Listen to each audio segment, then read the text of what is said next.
Can I tell you my second one? And we'll Go on come then. back to the first. The second one is more aimed at general private companies. And those are companies which I think the expression is Phoenix.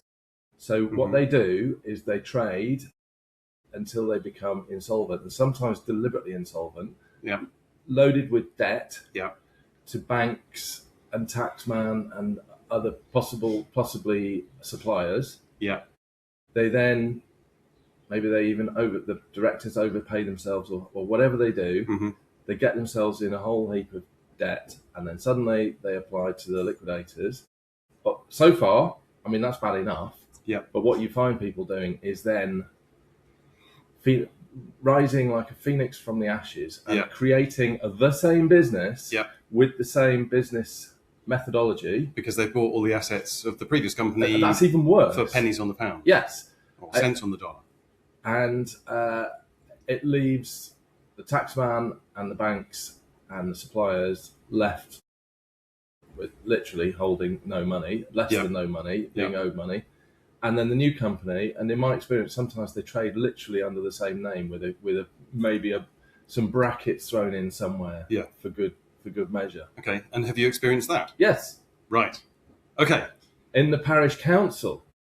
Okay. Yeah, makes sense. So you're aggrieved because it was a supplier to the parish council, so taxpayers' money. It has happened. I mean, not to me. It's taxpayers' money. It was me that was left trying to sort it out, but it's become impossible. Okay. And would you like me to tell you what happened? Go on then. Yeah. There was a deposit put down on some CCTV cameras to extend the range of what we've got. There are a number of CCTV cameras already in the parish, but they wanted more. So they put down, and it was a sizable deposit. It was nearly £20,000. Yeah. They put it down with a company. I'm going to name the company because they don't exist anymore. Well, this is the funny thing. Yeah. They were called Sunstone. They're a CCTV supplier. Yeah. And when I came into my position, I discovered that this deposit had been put down. And for various reasons, the parish council decided they wanted to pull the project. And so I was tasked with going back to this company and saying, we would like the return of our deposit or whatever the agreement was. So long story short, they brushed me off to begin with, but I persisted with it. Yep.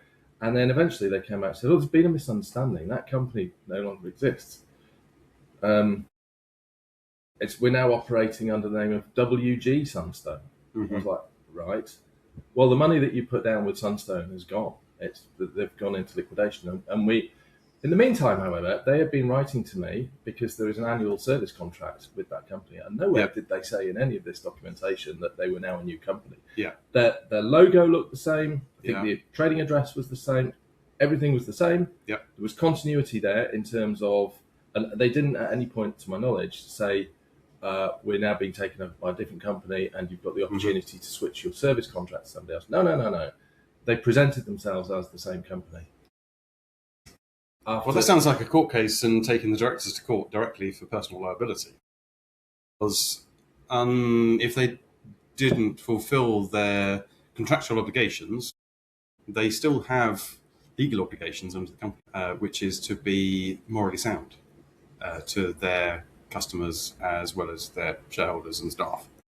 So the problem is that there is always an order in which they are responsible ethically, and the shareholders come top. Do they? Yeah. I always thought the tax one came top.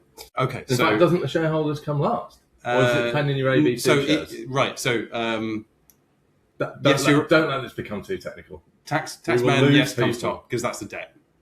That's a debt enforced by law. Then the shareholders.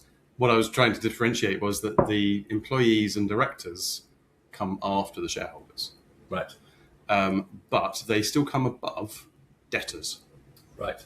So if you have a debt to a staff member, an employee of your company, you're obligated to pay them before you pay or repay a debtor. But yeah, it sounds very fishy from what you've described. Yeah. And I agree for the most part, primarily because it's people within the supply chain and customers who get screwed over the most by those situations. The taxman and banks, however, have got lots of very complicated maths and formulas that allow them to bear the risk of those companies doing something nefarious.